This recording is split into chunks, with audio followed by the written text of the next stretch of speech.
우리는 지난 편을 통해 우리가 어떻게 악한 영의 이름을 알아낼 수 있는지에 대해 살펴보았습니다. 이번 시간에는 이렇게 드러난 악한 영을 어떻게 제압하며 축출할 수 있는지에 대해 함께 나누기 원합니다.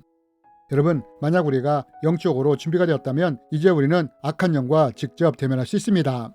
특별히 가장 쉽게 악한 영을 대면하는 방법은 예배 중에 악한 영이 드러났다든지 주위에서 귀신 들린 사람을 만났다든지 누군가 축사를 부탁했을 때 우리는 직접적으로 악한 영을 대면할 수 있습니다. 그리고 이때 우리는 우리의 영적 권세로 악한 영을 제압할 수 있는지 확인할 수 있습니다. 예수 그리스도 이름으로 명하노니 악한 영은 잠잠할지어다 라고 명령을 했을 때 이때 악한 영이 어떻게 반응하는지를 통해 우리의 영적 권세가 어떠한지를 확인할 수 있는 것입니다. 만약 악한 영이 이 명령에 복종을 한다면 악한 영은 우리의 영적 권세에 제압을 당한 것입니다. 하지만 만약 악한 영이 이 명령을 무시하거나 오히려 공격적인 자세를 취한다면 이때는 우리의 영적 권세보다 악한 영이 더 강함으로 직접 대적하기보다는 사역자의 도움을 청하는 것이 좋습니다. 그렇다면 여러분, 만약 악한 영이 우리의 명령에 복종을 했다면 이때 우리는 이런 악한 영을 어떻게 축출할 수 있을까요? 이제부터 이에 대해 말씀을 드리기 원합니다. 저는 청년의 시절 때 어떻게 악한 영을 쫓아내야 하는지 제대로 몰랐습니다. 그래서 당시에는 무조건 예수 이름으로 명하노니 악한 영을 떠나갈지어다 라고만 반복을 했습니다. 하지만 악한 영은 생각보다 잘 나가지 않았습니다. 그래서 보통 악한 영을 한 마리 쫓는데 몇 시간이 걸리는 것은 기본이었고 때로는 밤을 새워 악한 영을 쫓아내기도 했습니다. 그러나 지금은 훨씬 빠른 속도로 악한 영을 축출하고 처리할 수 있게 되었습니다.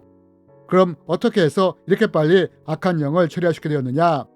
그것은 어떻게 악한 영을 쉽게 쫓아낼 수 있는지 그 처리 방법을 알게 되었기 때문입니다. 그러면 이것은 무엇일까요? 여러분, 우리가 먼저 악한 영과 대면을 했을 때 가장 먼저 알아야 할 것이 있습니다.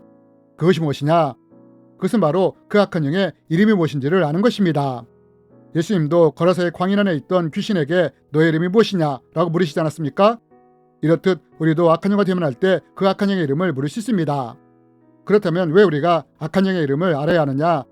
왜냐하면 우리가 악한 영의 이름을 할 때 그 악한 영의 정체를 알게 되기 때문입니다. 만약 악한 영이 자신을 분노의 영 혹은 음란의 영이라고 말을 한다면 이것을 통해 그 악한 영의 정체를 알 수 있기 때문입니다. 뿐만 아니라 그 이름을 통해 악한 영을 어떻게 처리해야 하는지도 알게 되기 때문입니다. 예를 들어 만약 악한 영이 자신을 분노의 영이라고 말을 했다면 우리는 이 악한 영이 해결되지 않은 상처의 통로를 통해 침투했다는 것을 알 수 있는 것입니다. 우리가 상처를 받았을 때 가장 먼저 일어나는 반응 중에 하나가 분노이고 이 감정이 지속될 때 미움이나 원한, 복수심 같은 감정이 생기지 않습니까? 그리고 이것이 해결되지 않은 채 마음 안에서 쓴뿌리가 될 때 이 상처의 틈을 통해 악한 영이 침투하시게 되는 것입니다. 그래서 사도 바울도 분을 내어도 하루에를 넘기지 말라고 한 것입니다. 왜냐하면 이럴 때 마귀가 틈을 탈 수 있기 때문입니다. 만약 악한 영이 자신을 음란의 영이라고 한다면 우리는 이 악한 영이 죄를 통해 침투해 들어왔다는 것을 알 수 있습니다. 가룟 유다가 예수님의 발생학을 마음에 품었을 때 이 죄 통로를 통해 사탄이 침투해 들어가지 않았습니까? 이렇듯 우리는 악한 영의 이름을 통해 이 악한 영이 어떤 통로를 통해 침투해 들어왔는지도 알 수 있게 되는 것입니다. 그러므로 우리가 만약 악한 영을 대면한다면 가장 먼저 알아야 할 것이 바로 그 악한 영의 이름인 것입니다. 그리고 나서 그 악한 영이 그 사람 안에 언제 침투했는지 무슨 짓을 했는지도 물을 수 있습니다. 그래서 이러한 정보를 통해 그 악한 영의 정체가 무엇이며 또 어디에 집을 짓고 숨어 있는지도 더 구체적으로 알 수 있게 되는 것입니다. 그러면서 이러한 정보를 바탕으로 해서 대적을 할 때 보다 쉽게 악한 영을 축출할 수 있는 것입니다. 그럼 실제로 이러한 정보를 알았다면 우리는 어떻게 악한 영을 축출할 수 있을까요? 여러분, 많은 분들이 악한 영을 대면했을 때 실수하는 것이 있습니다. 그것이 무엇이냐? 저도 이런 실수를 했었는데 악한 영을 만났을 때 무조건 악한 영을 예수 이름으로 쫓으려고만 한다는 것입니다. 예수 그리스도 이름으로 명하노니 악한 영은 나갈지어다 라는 명령만 반복한다는 것입니다. 물론 이렇게 해도 악한 영은 결국 나가게 될 것입니다. 저도 청년의 시절 때 이것을 반복했을 때 결국 악한 영들이 나가는 것을 경험했습니다. 하지만 이렇게 할 경우 너무 많은 시간이 소요가 된다는 것입니다. 때로는 밤을 새하는 경우도 있는 것입니다. 그러나 우리가 악한 영을 제대로 알고 제압하며 다룰 줄만 한다면 보다 쉽게 악한 영을 축출할 수 있다는 것입니다. 그럼 이것은 어떻게 하는 것이냐? 여러분, 우리가 악한 영을 대면했을 때 악한 영을 쫓아내는 것보다 더 먼저 할 것이 있습니다. 그것은 만약 우리가 악한 영의 이름이 무엇인지 언제 들어왔는지 또 무슨 짓을 했는지를 알았다면 일단 축사 사역을 멈추고 악한 영이 숨어있던 집을 먼저 처리하는 것입니다. 앞에서 예를 들었지만 만약 악한 영이 분노의 영이라면 이 영은 해결되지 않은 상쇄 통로를 통해 침투하여 분노의 감정에 집을 짓고 숨게 됩니다. 그리고 여기서 자극하며 공격하며 자신의 세력을 강하게 만들어가는 것입니다. 그러므로 이럴 때 악한 영을 쫓아내기 전에 먼저 우리가 해야 할 것은 이 악한 영이 숨어있는 집을 파쇄하는 것입니다. 분노의 영 같은 경우에는 상처의 통로를 통해 침투해 들어왔으므로 나에게 상처를 준 사람을 용서하는 것입니다. 자매님, 악한 영이 분노의 영이라는 것을 들으셨죠? 그리고 지금 이 악한 영이 언제 들어왔는지도 들으셨죠? 그러니 그 악한 영이 들어왔을 때 이 악한 영을 쫓아내기 위해 당신 나에게 상처를 주었던 그 사람에 대해 하나님 앞에서 용서하기를 원합니다. 이렇게 용서할 때 악한 영이 숨어있던 집이 파쇄가 될 것입니다. 라고 말을 해주는 것입니다. 만약 악한 영이 음란의 영이라고 한다면 음란의 영이 침투에 들어오도록 만든 죄에 대해 회개하도록 하는 것입니다. 만약 그 악한 영이 가게에 흐르는 저주영이라고 한다면 가게에 흐르는 우상숭배나 사탄적인 것을 가까이 했던 것에 대해 예수 이름으로 끊는 기도를 하는 것입니다. 이렇게 악한 영을 축출하기 전에 먼저 악한 영이 숨어있던 집을 파쇄하는 것입니다. 이렇게 할 때 우리가 훨씬 쉽게 악한 영을 축출할 수 있기 때문입니다.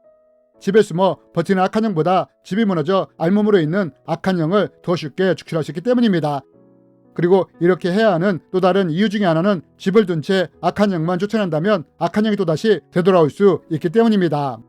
그래서 먼저 악한 영을 축출하기 전에 악한 영이 숨어있던 집을 파쇄해야 하는 것입니다. 그리고 축사 사역을 하다 보면 그 사람 안에 악한 영이 여러 마리가 있을 수도 있습니다. 그래서 악한 영이 드러났을 때 그 사람 안에 악한 영이 몇 마리가 있는지를 묻는 것입니다.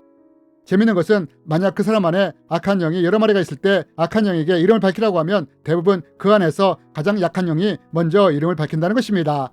가장 약한 영이 먼저 반응하는 것입니다. 그러므로 이럴 때는 우리가 어떻게 하면 되느냐? 이 약한 영에게 예수 그리스도의 이름으로 명하노니 너희 대장이 누구냐? 라고 묻는 것입니다. 이렇게 하면 악한 영은 자신들의 대장이 누구인지를 말합니다. 이때 우리가 그 안에서 대장 역할을 하는 악한 영을 불러낼 수 있는 것입니다. 내가 예수 그리스도의 이름으로 명하노니 이 악한 영이 말한 대장의 영인 죽음의 영 혹은 점치는 영은 나올지어다 라는 식으로 명령을 하는 것입니다. 그리고 다시 그 악한 영의 이름이 무엇인지를 묻는 것입니다. 그럼 왜 우리가 이러한 악한 영들 중에 가장 강한 영을 불러내는 것이 좋으냐? 왜냐하면 이렇게 할 때 우리가 하나하나가 아니라 한 번의 악한 영을 처리할 수 있기 때문입니다. 내가 예수 그리스도의 이름으로 명하노니 대장의 영인 죽음의 영을 중심으로 모두 묶일지어다 라고 명령할 수 있는 것입니다.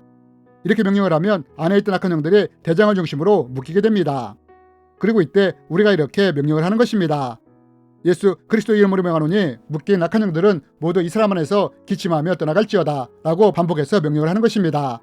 그러면 악한 영들이 기침을 하면서 떠나가기 시작합니다. 이렇게 명령을 하면 가장 약한 영들부터 떠나기 시작한다는 것입니다. 하지만 가장 강한 영은 결국 끝까지 남는다는 것입니다. 그리고 이 악한 영만 처리를 하면 그 사람 안에 있는 악한 영은 모두 축출되게 되는 것입니다. 그렇다면 여러분, 마지막 남은 악한 영은 가장 강한 악한 영인 경우가 많은데 우리는 이 악한 영을 어떻게 또한 쉽게 쫓아낼 수 있을까요? 이때 우리는 이런 악한 영을 더 쉽게 쫓아내기 위해 영적인 무기를 사용할 수 있습니다. 사도 바울은 말합니다. 우리의 무기는 육신에 속한 것이 아니오 오직 어떤 견고한 진도 무너뜨리는 하나님의 능력이라고 했는데 이때 우리가 악한 영을 쫓아내기 위해 이 영적인 무기를 사용할 수 있는 것입니다. 그럼 여러분, 이것은 무엇이고 또 우리는 이것을 어떻게 사용할 수 있을까요?